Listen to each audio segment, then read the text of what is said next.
Hello વિદ્યાર્થી મિત્રો, SOE BSc same 3માં physics 302ના પેપરમાં નવો યુનિટ આપણો યુનિટ નંબર 3 જેનું નામ છે ફોરિયર સિરીઝ. અહીંયા આગળ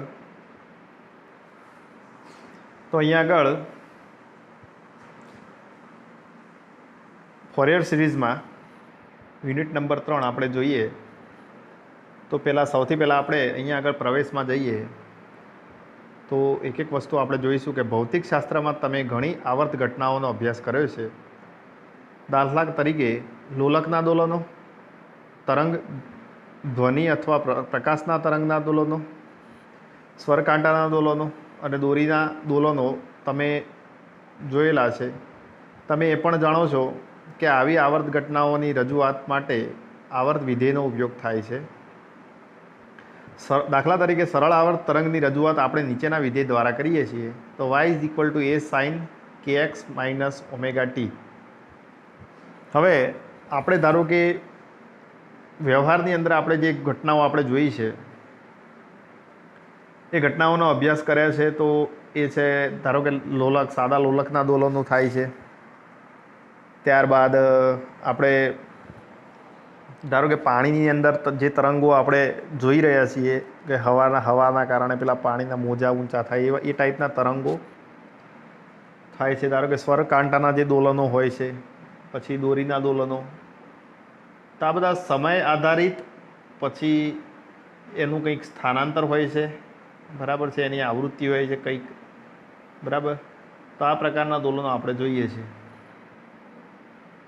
ધારો કે આપણે સરળ આવર્ત ગતિના તરંગની રજૂઆત કરવા માટે આપણે નીચેનું કોઈ એક વિધેય લેવું પડે. આપણે કોઈ બી તરંગને રજૂ કરવા માટે આપણે વિધેય લેવું પડશે. તો આપણી પાસે એક વિધેય છે y = a sin kx - omega t. આને સમીકરણ નંબર 1 આપ્યું આપણે. હવે એનું આપણે તમે કોઈ તરંગ જોઈ શકો છો. તો આ પ્રકારે એનું એક તરંગ છે. આ x ડાયરેક્શન છે, આ y ડાયરેક્શન. તો અહીંયા આ જે ઇક્વેશન છે, જે વિધેય આપણે લીધેલું છે, વિધેયની અંદર જોઈએ તો y એ સ્થાનાંતર છે, કે એ તરંગ સદિશ છે, અને ઓમેગા એ આવૃત્તિ છે. હવે અહીંયા આગળ તમે ધારો કે આ કોઈ તરંગ લીધું, આવું ધારો કે કોઈ તરંગ છે. હવે આ તરંગનું સ્થાનાંતર લઈએ. ધારો કે અહીંયા આગળ આ 0 છે, અહીંયા આગળ ધારો કે 2π જેટલી વેલ્યુ છે, બરાબર છે. આવી કોઈ વેલ્યુ લો 0 to 2π, અને અહીંયાથી ધારો કે આ વેલ્યુ લો અહીંયા સુધીની. તો અહીંયા આગળ આનું સ્થાનાંતર આટલું થયું. આ છે એનો કંપ વિસ્તાર. અહીંયાથી આપણે કોઈ એંગલ લઈએ કે એનું થીટા એંગલ કેટલો થાય. તો એનો થીટા એંગલ આપણે અહીંયાથી જોઈએ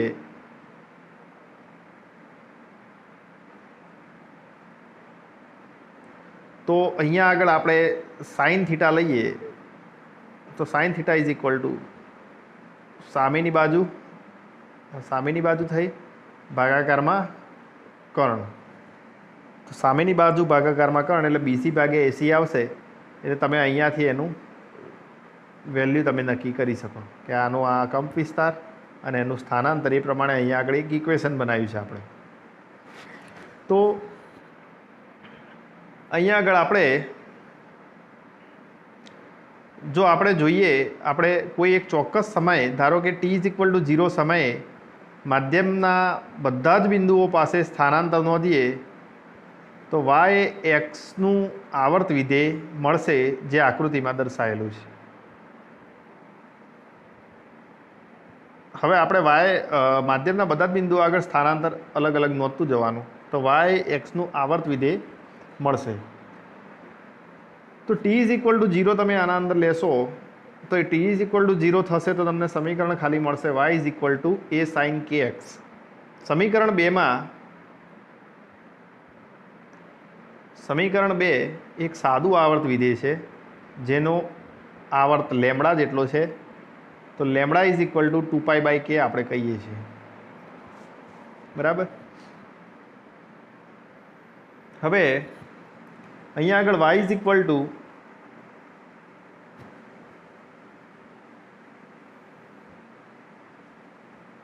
એક વિધેય આપણે લઈએ તો y ઇઝ ઇક્વલ ટુ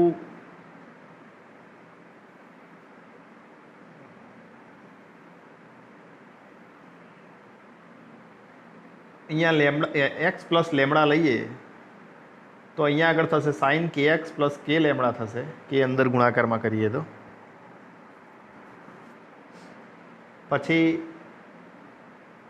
અહીંયા આગળ કે લેમડા ઇઝ ઇક્વલ ટુ શું થશે, આ સમીકરણ પ્રમાણે 2π થઈ જશે. તો સાઇન કે એક્સ તમારે વેલ્યુ મળશે, કારણ કે સાઇન પાઈ વેલ્યુ કેવી થશે, 0 થશે. એટલા માટે y is equal to sine કે એક્સ વેલ્યુ મળશે.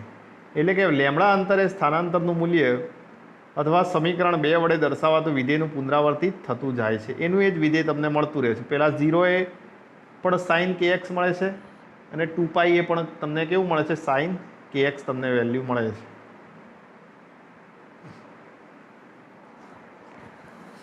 તો હવે આ જ પ્રમાણે તરંગ પસાર થતું હોય ત્યારે એક જ જગ્યાએ ઊભા રહી, એટલે કે એક્સ નિશ્ચિત સગવડતા ખાતર ધારો કે એક્સ ઇઝ ઇક્વલ ટુ 0નો અભ્યાસ કરવામાં આવે તો સમીકરણ એક્સ ઇઝ ઇક્વલ ટુ 0 હોવાથી હવે આ જ પ્રમાણે આપણે તરંગ પસાર થતું વિચારવાનું.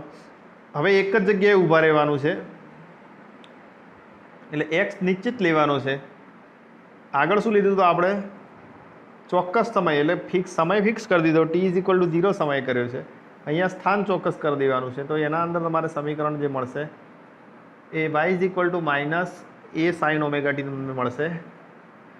સમીકરણ નંબર 3માં ટીનું સરળ આવર્ત વિધેય, આ વિધેયનો ટી આવર્ત ટી છે, તો ટી ઇઝ ઇક્વલ ટુ સમીકરણ શું છે, 2π બાય ઓમેગા. તો એ t is equal to 2π by omega આના અંદર મૂકો, એડ કરો તો આના અંદર સમીકરણ આવું થશે. સમીકરણમાં 2π સાઇન 2π 0 થશે y, એટલે આના અંદર પણ શું થાય છે, એ પુનરાવર્તિત થાય છે. તો ઉપરની ચર્ચામાં આપણે સાદા સરળ આવર્ત વિધેય એટલે કે સાઇન અને કોસાઇનના આવર્ત વિધેયના ધ્યાનમાં લીધા છે. સાથે સાથે તેમના આવર્ત 2π બાય કે અને 2π બાય ઓમેગા જેટલા લીધા છે. ઘણીવાર વ્યવહારમાં સાઇન અને કોસાઇનના આવર્ત વિધેયો જરા જટિલ આર્ગ્યુમેન્ટ સાથે વાપરવાના હોય છે. દાખલા તરીકે સાઇન 2π nx/l n પૂર્ણાંકમાં લેવાના હોય છે. તો આ વિધેયનો આવર્ત શોધવા કેટલા ગાળે પુનરાવર્તિત થાય છે તે જાણવું જોઈએ. તો y is equal to 2π nx/l તમને વેલ્યુ મળશે. એનની જગ્યાએ તમે કોઈ બી વેલ્યુ તમે લખી શકો છો, તે પ્રકારે તમને અલગ અલગ વેલ્યુ મળે. હવે સાઇન 2π nx/l એ વેલ્યુ લઈ અહીંયા એક્સ પ્લસ એલ એવી વેલ્યુ અલગ અલગ એલની વેલ્યુ લઈશું. તો એક્સની જગ્યાએ અને એલની જગ્યાએ તમે બે વેલ્યુઓ, એ બંને વેલ્યુ આના અંદર એડ કરી દો. આ બંને વેલ્યુઓ સાથે આને એડ કરી દો તો તમારે સમીકરણ આવું થશે.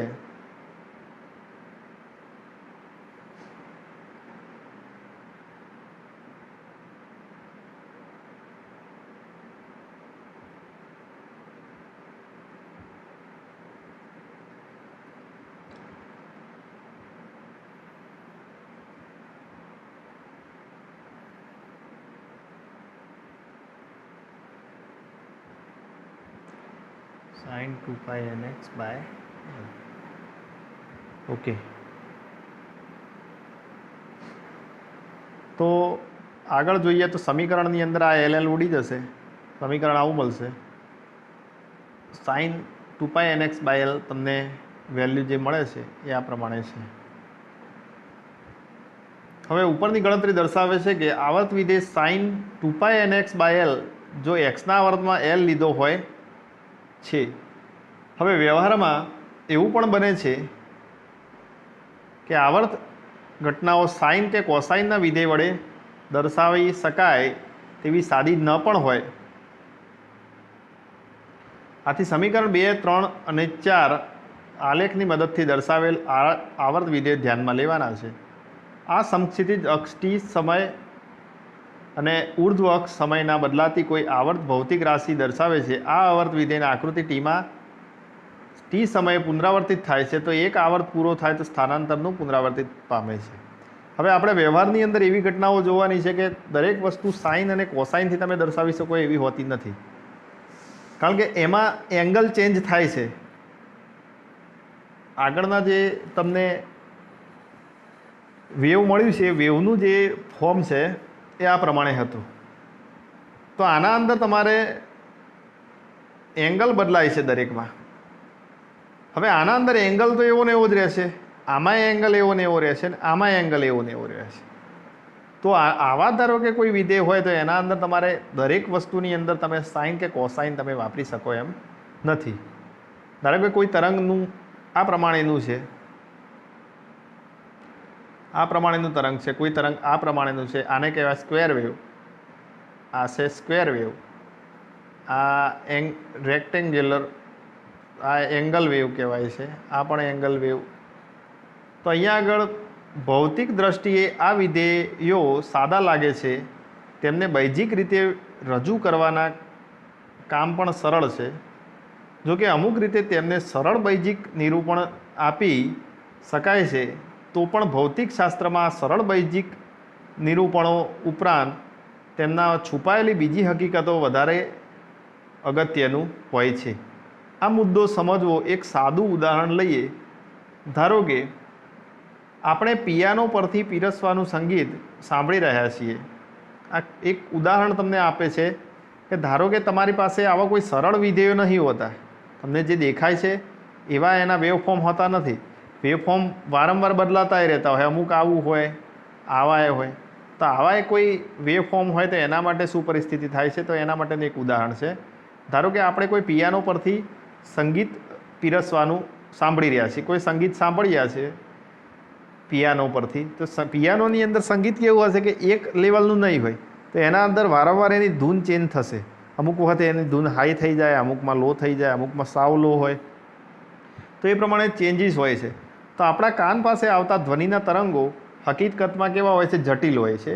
કારણ કે સંગીતકારો શુદ્ધ સ્વર એક જ આવૃત્તિ ઘટકવાળો કરવાનું પસંદ કરતા નથી. સંગીતકારો એક જ પ્રકારનો સ્વર બહાર કાઢે નહીં, અલગ અલગ પ્રકારના સુરો બહાર કાઢતા હોય તો તમને સંગીત સાંભળવાની મજા પણ આવે.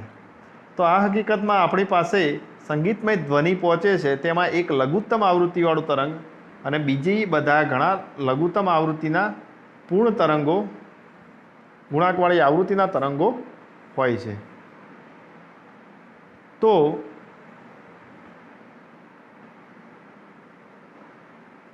અહીંયા આગળ આપણે જોઈએ કે ગુણાંકવાળી આવૃત્તિવાળા તરંગો હોય છે. વળી આ બધા તરંગોનું કંપ વિસ્તાર પણ જુદા જુદા હોય છે. એટલે કે આ તરંગો મિશ્રણની સમાસ અને અસરને લીધે ઉત્પન્ન થતું સ્થાનાંતર ખૂબ જ જટિલ હોય છે. હવે આ તરંગોનું સ્થાનાંતર કેવું હોય છે? ખૂબ જટિલ હોય છે. તો અહીંયા આગળ એક આકૃતિ આપણે રજૂ કરી છે. તો આકૃતિની અંદર તમે જોઈ શકો છો કે અહીંયા આગળ તમારે એક જુઓ, તમને દેખાય છે આ પ્રકારે, આ થોડું જટિલ પ્રકારનું એક તરંગનું સ્વરૂપ તમને દેખાય છે.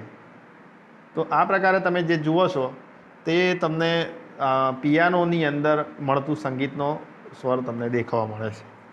તો આ હકીકતો નિર્દેશ કરે છે કે આ હકીકતો પરથી આપણે જાણી શકીએ છીએ કે આના અંદર 3 મુદ્દા આપણને મળે છે. તો પહેલા નંબરનો મુદ્દો છે, વ્યવહારમાં આપણે જટિલ તરંગોનો અભ્યાસ કરવાનો હોય છે. આપણે વ્યવહારમાં કોઈ સાદા તરંગો હોતા નથી કે જેનો સીધો અભ્યાસ કરી શકીએ કે આ સાઇન વેવ કે આ કોસ વેવને એનો સીધો સમય સાથે આપણે નક્કી કરી શકીએ કે આટલા સમયની અંદર એ સ્થિર થાય છે, આનું સ્થાનાંતર કેટલું હતું. તો એ આપણે શક્ય નથી. આ જટિલ તરંગો, બીજા નંબરમાં આ જટિલ તરંગો સરળાવર્ત તરંગો એટલે કે સાઇન અને કોસાઇન વડે રજૂ કરી શકાતા, એટલે આવર્તના સંપાતીકરણ વડે ઉદ્ભવતા હોવાનું કહી શકાય છે. ફક્ત સવાલ એ છે કે કંપ વિસ્તાર અને કેટલી આવૃત્તિવાળા તરંગનું મિશ્રણ કરવાનું છે. એક જટિલ તરંગની જે આકૃતિ 5માં રજૂ કરી છે તે એકબીજા પર સંપાત થયેલા ઘણા બધા આવર્ત તરંગોનું કલ્પી શકાય. હવે અહીંયા આગળ જે તમને તરંગ સ્વરૂપથી રજૂ કરેલું છે કોઈ એક તરંગનું નથી. આના અંદર 1, 2, 3, 4, 5, 6 ખાસા બધા તરંગોને ભેગા કરીને આનું આવૃત્તિનું એક તરંગ મોટું બનાવેલું, ભેગું બનાવેલું છે, એવું વિચારેલું છે. ત્રીજા નંબરમાં કહે છે કે જેવી રીતે જટિલ બીજીક વિધેયોના ઘાત શ્રેણીમાં રજૂ કરી શકાય છે, દાખલા તરીકે ટેલર શ્રેણી, એટલે કે જેવી રીતે જટિલ બીજીક વિધેયોને ઘાત શ્રેણીમાં, હવે આપણે ધારો કે એવું વિચારીએ કે આના પછીનું આપણે ધારો કે વિચાર્યું કે ધારો કે n ઇઝ ઇક્વલ ટુ કંઈક આપણે એક વેલ્યુ લીધી, હવે પૂર્ણાંક સંખ્યામાં તમે એક એક વેલ્યુઓ લઈ શકો, 1 2 3 4 5 6, તો એવા અલગ અલગ તમે સ્ટેપ નક્કી કરો તો એનો તમને જે સાઇન અને કોસાઇનનું જે વિધેય મળશે એ તમને અલગ અલગ મળશે. તો એની આખી એક ટેલર શ્રેણી બને છે. તેવી રીતે જટિલ આવર્ત વિધેયોને સાઇન અને કોસાઇનની શ્રેણીમાં રજૂ કરવાનું શક્ય હોય છે. હવે એવી ટેલર શ્રેણી તમે લેશો તો એના અંદર તમે રજૂ કરી શકો છો. બરાબર. હવે બીજી એક અગત્યની વાત છે આમાં કે અહીંયા આગળ આપણે ખાસા બધા તરંગોનું એક સ્વરૂપ લઈ લીધું. આપણે એક તરંગ જ લીધું છે. હવે એના અંદર ધારો કે તમે જુઓ, આ ફર્સ્ટ ટર્મ છે, આ સેકન્ડ ટર્મ છે, આ થર્ડ ટર્મ છે અને આ ફોર્થ ટર્મ છે. આવા અલગ અલગ આપણે તરંગના વેલ્યુએ લીધી. હવે અહીંયા આગળ 0 થી a એટલે વચ્ચે a/2 તમે લીધો, આ બાજુ 0 લીધા, અહીંયા એ લીધા, તો વચ્ચે તમારે શું થશે? a/2 થશે. એટલે કે અહીંયા માઇનસ q થશે, અહીંયા થશે પ્લસ q. હવે તમારા અભ્યાસમાં તમે દ્રવ્ય અને વિકિરણની દ્વૈત પ્રકૃતિ વિશે થોડું શીખશો. હવે આપણા અભ્યાસની અંદર દ્રવ્ય અને વિકિરણની આપણે વાત કરી હતી, તો દ્વૈત પ્રકૃતિ આપણે શીખશું. એટલે આપણે આગળ જોઈ ગયા કે કોઈ પણ તરંગ કણ છે એ દ્રવ્ય સ્વરૂપ પણ ધરાવે છે અને એનું વિકિરણ એટલે કે તરંગ પ્રકૃતિ પણ ધરાવે છે. તો ડેવિસન અને જર્મનના પ્રયોગો વડે એવી પ્રાયોગિક સાબિતી પણ મેળવી શકાય છે કે ઇલેક્ટ્રોન જેવા સૂક્ષ્મ કણો એટલે માઇક્રોસ્કોપિક પાર્ટિકલ્સ અમુક સંજોગોમાં તરંગ ગુણધર્મો ધરાવે છે અને આવા સંજોગોમાં સૂક્ષ્મ કણની વર્તણૂક જાણવા માટે તેને તરંગ વિધેય વડે રજૂ કરવું પડે છે. હવે આપણે ઇલેક્ટ્રોન જેવો પાર્ટિકલ છે એ આપણે ડેવિસન અને જર્મન નામના પ્રયોગો પરથી નક્કી થયું કે આ જે ઇલેક્ટ્રોન છે એ કણ સ્વરૂપ પણ કણ સ્વરૂપ હોય છે. ઇલેક્ટ્રોનનું એક ચાર્જ છે, તો એ તરંગ સ્વરૂપ પણ એ ધરાવે છે, એવું એને સાબિત કર્યું. તો તરંગ વિધેય રજૂ કરવું પડે. તો સૂક્ષ્મ કણને કેવા તરંગ વિધેય વડે દર્શાવવું? હવે આપણને એ વિચાર આવે કે આપણે ચલો એ કોઈ કણને તરંગ વિધેય તરીકે આપણે લઈ લીધું, પણ એ સૂક્ષ્મ કણ છે એને આપણે કેવા તરંગ વિધેય વડે દર્શાવવું એ આપણે નક્કી કરવું છે. તો પ્રથમ સાદામાં સાદા વિચાર મુજબ કદાચ આપણને આ હેતુ માટે સરળ આવર્ત તરંગ sin kx - ωt વાપરવાનું મન થાય છે. આપણે સરળ સાદા વિધેય જે આપણી પાસે છે sin kx ωt એ આપણને વાપરવાનું મન થશે. તો પણ આવું તરંગ જો x અને tના અનંત વિસ્તાર પર પથરાયેલું હોય છે, તો બીજા શબ્દોમાં કોઈ નિશ્ચિત સમયે x -∞ થી +∞ સુધીમાં તરંગ આ પથરાયેલું છે. એટલે કોઈ બી તરંગ આ જે છે એ -∞ થી +∞માં ગમે તે જગ્યાએ હોઈ શકે. તો આનો અર્થ એવો થયો કે x +∞ -∞ વચ્ચે ગમે ત્યાં કણને નોંધતું સાધન રાખીએ તો સાધનની કણની હાજરી દર્શાવે. હવે કણ જો મર્યાદિત અવકાશમાં પથરાયેલું હોય તેવી સ્થિતિમાં તે આ ત્રણ મુદ્દાઓને એક કામની વાત કરી લઈએ. 12મા ધોરણમાં તમે અર્ધ તરંગ અને પૂર્ણ તરંગ રેક્ટિફાયરનો તમે અભ્યાસ કરેલો છે.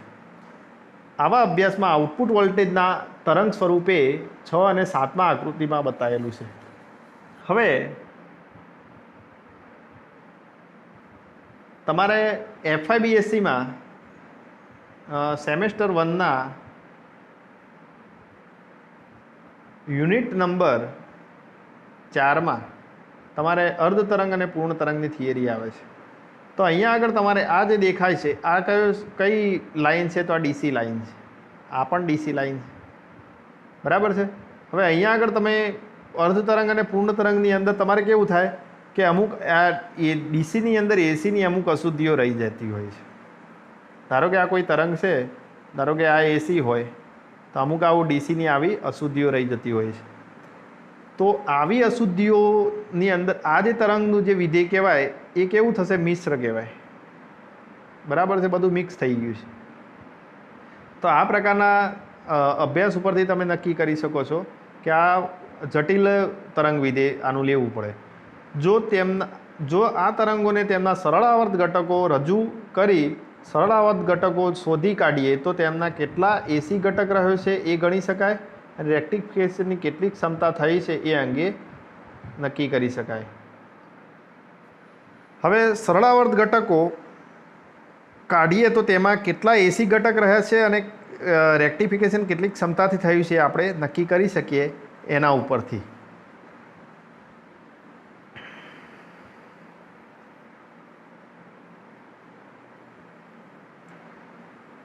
તો આપણે આગળ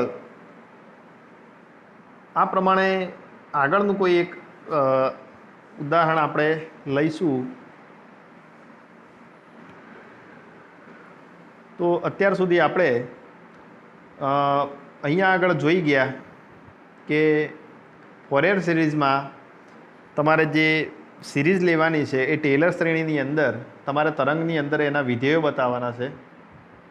તો વિધેયો કોઈ જટિલ વિધેય તરંગનું હોય તો એના અંદર તમારે એની જે માહિતી છે એ તમને અહીંયા આગળ જાણી શકો છો.